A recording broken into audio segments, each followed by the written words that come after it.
October 24, 1944. The Philippine Sea. The sky is a blinding, infinite blue, broken only by the black flak bursts of the largest naval battle in human history. Commander David McCampbell is sitting in the cockpit of his F6F Hellcat, 18,000 feet above the ocean. He is 34 years old. By fighter pilot standards, he is an old man. He is the commander of Air Group 15, the fabled 15. He shouldn't even be flying this sortie. But the radar scope on the USS Essex is glowing with a nightmare. 70 miles away, a massive formation of Japanese aircraft is inbound. 3 waves, 60 planes. Their target is the American fleet below. The Essex has launched every available fighter to intercept strikes elsewhere. The deck is empty. The reserves are gone. Except for McCampbell and 1 wingman. 2 American fighters against 60 Japanese warbirds.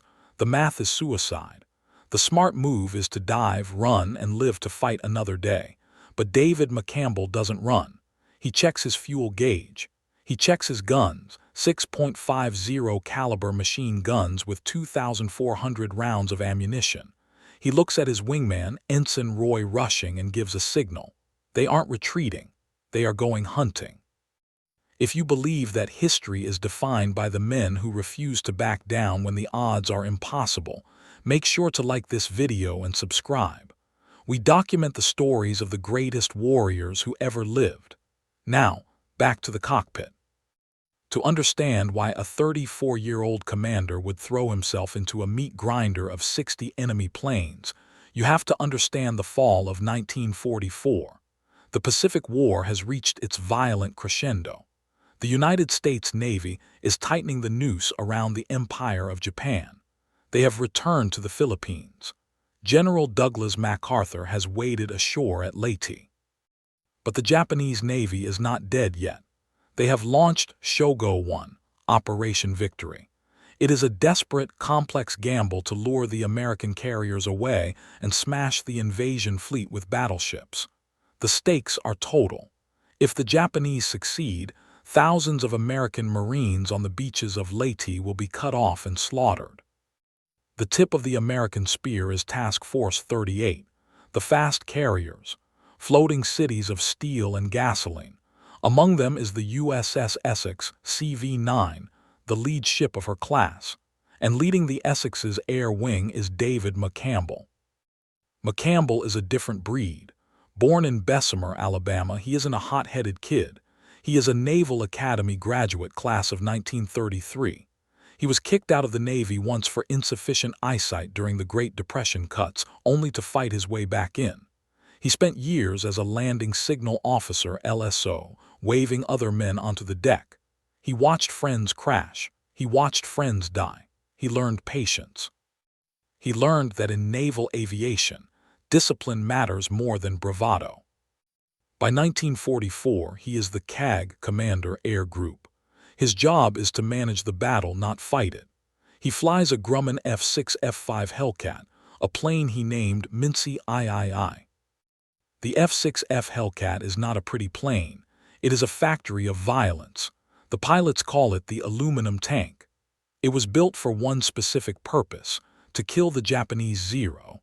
It has a 2,000 horsepower Pratt & Whitney double Wasp engine, a radial beast that pulls the airframe through the sky at 380 miles per hour. It is armored, rugged, and forgiving. But its greatest asset is the ammo capacity. The Hellcat carries nearly double the ammunition of some of its contemporaries. It is designed for sustained combat, and on this October morning, McCampbell will need every single bullet. The morning of October 24th is chaos. Reports are flooding in of Japanese battleships in the Philippine Sea. American planes are launching constantly. McCampbell has already flown a sortie that morning, but when he lands, the Essex radar picks up a new threat. Raid 1. A massive bogey detected to the north. The Essex deck is fouled. They can only scramble 7 fighters. 7. McCampbell jumps into Minsi III. He doesn't even have a full fuel load. The tanks are partially filled to get him off the deck faster. He roars down the flight deck and climbs. Within minutes, the situation deteriorates.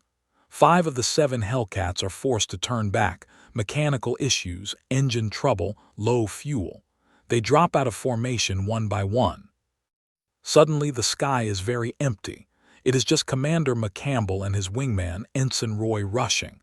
Rushing is young, aggressive, and loyal. He pulls his Hellcat up alongside the commander. "I'm with you, CAG," he radios. Below them, the American fleet is exposed. Above them, the Japanese formation appears. It is a massive V of fighters, Zeros, Oscars, and Tonys. They are escorting dive bombers. The Japanese pilots spot the 2 lone American planes. They don't seem worried. Why would they be? It's 60 against 2. McCampbell looks at the swarm. He doesn't panic. He doesn't call for help that isn't coming. He opens the throttle. The Pratt & Whitney engine screams. The trap is set, but the Japanese don't realize they are the ones inside it. The greatest mistake a fighter pilot can make is to lose his head. When you are outnumbered 30-1, aggression is usually a death sentence. If McCampbell dives into the middle of the Japanese formation, he will be swarmed. He will be shot to pieces in seconds. McCampbell knows the Japanese Zero. It is nimble, lightweight, and can turn on a dime. If he tries to dogfight them turn for turn, he loses. But the Hellcat has advantages: speed, diving ability, and altitude performance. McCampbell makes a decision that will be studied in war colleges for decades.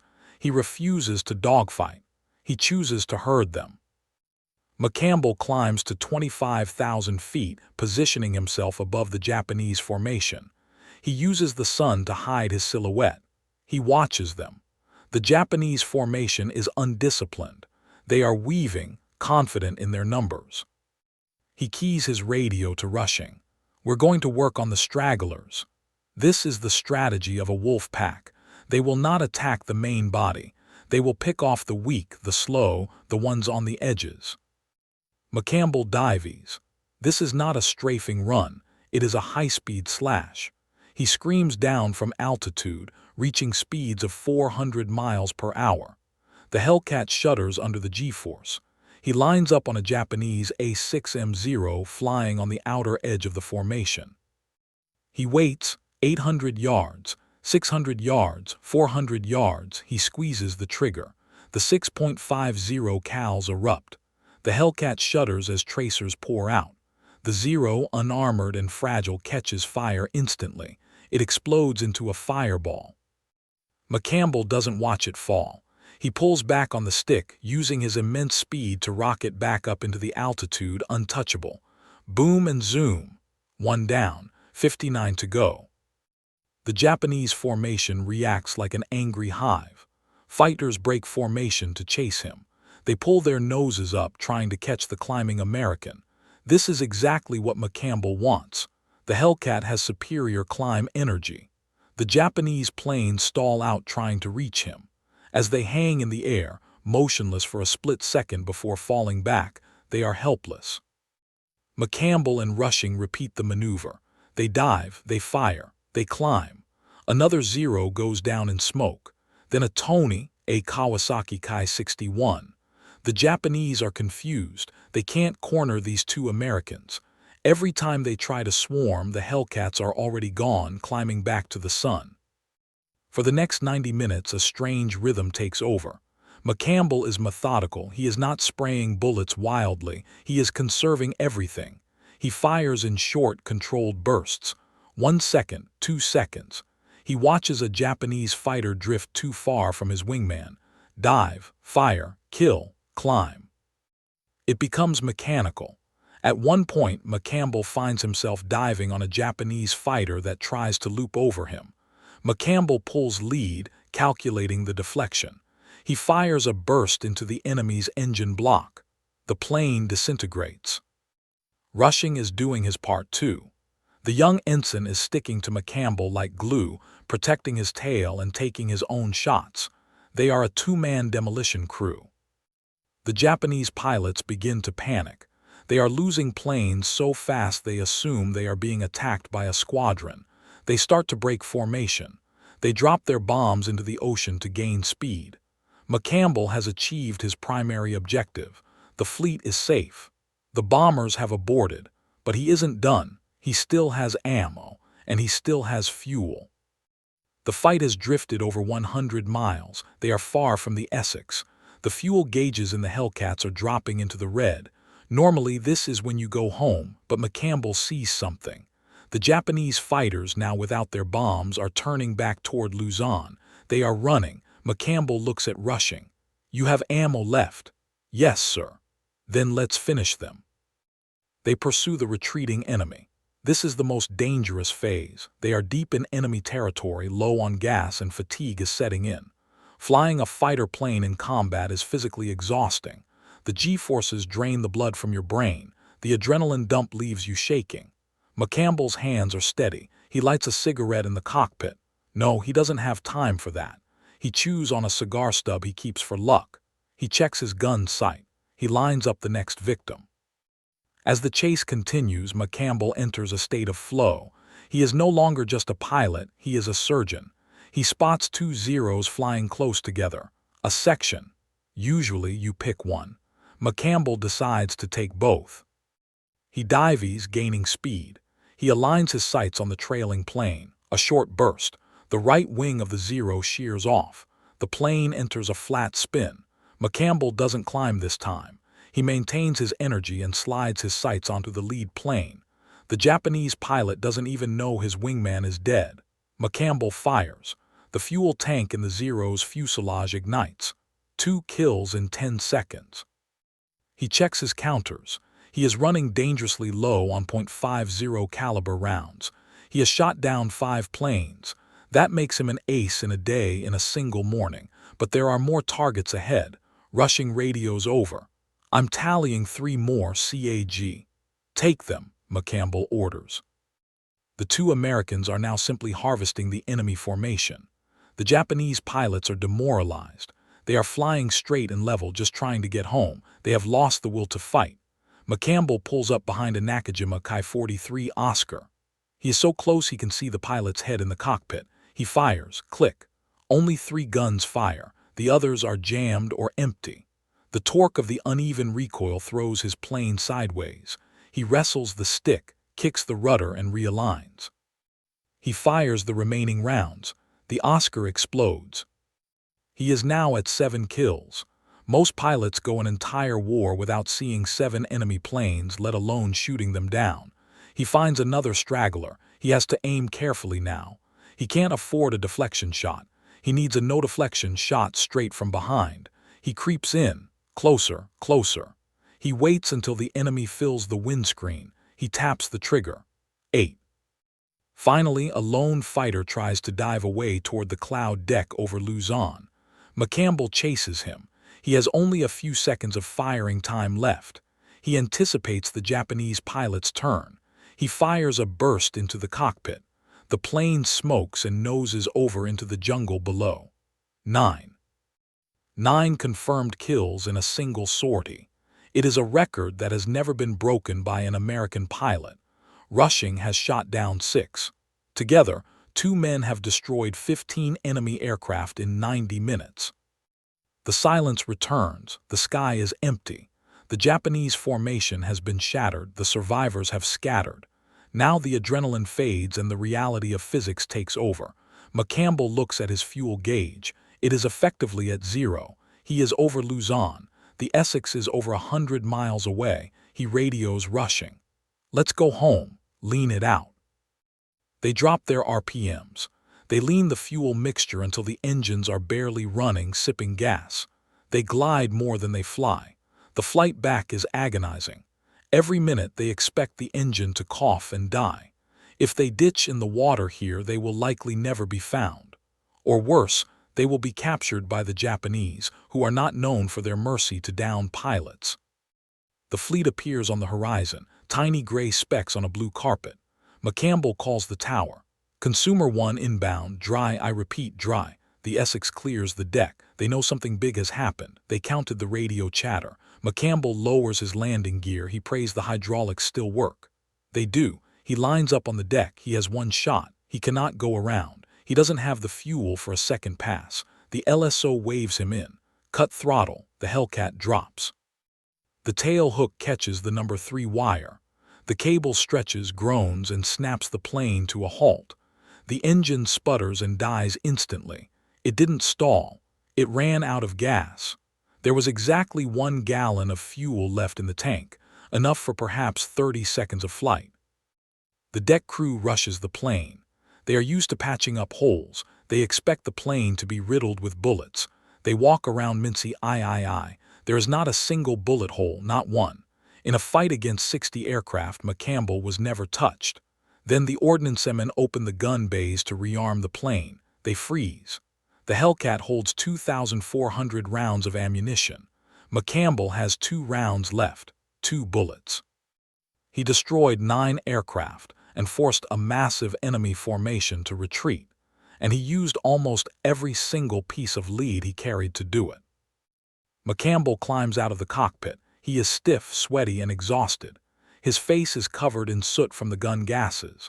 Rushing lands right behind him. The young ensign is grinning. "We had a field day, CAG," McCampbell just nods. He walks to the ready room. The intelligence officers don't believe him at first. 9 planes in one flight, but the gun camera footage tells the story. The film is developed. It shows plane after plane disintegrating. It shows the discipline. It shows the smile of a man who knew exactly what he was doing. News of the turkey shoot spreads through the fleet. It boosts morale at a critical moment. The Battle of Leyte Gulf rages on, but the air war has turned. The Japanese naval air arm never recovers from the losses of 1944. David McCampbell is recommended for the Medal of Honor.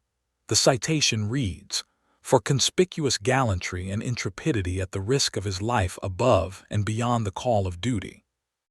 Commander McCampbell, assisted by but 1 plane, intercepted and daringly attacked a formation of 60 hostile land-based craft, shooting down 9 Japanese planes and disorganizing the enemy group. President Roosevelt himself receives the report. McCampbell becomes the ace of aces for the U.S. Navy. He finishes the war with 34 aerial victories, the highest of any American Navy pilot in history. David McCampbell survived the war. He didn't write a book immediately. He didn't brag. He stayed in the Navy, retiring as a captain in 1964. He passed away in 1996 in Florida. But his legacy isn't just the medal or the kill count. It's the lesson of that day in October, when the radar screen turned red, when the odds were 60-2, when fear said run and logic said hide. McCampbell turned his plane toward the enemy. The story of David McCampbell is a reminder that in the chaos of war, technology and numbers are only half the equation. The other half is the human element, the ability to stay calm when the world is burning, the ability to think when others panic. McCampbell didn't survive because he was lucky. He survived because he was a professional. He treated a 60-plane dogfight like a math problem, and he solved it, 1 bullet at a time.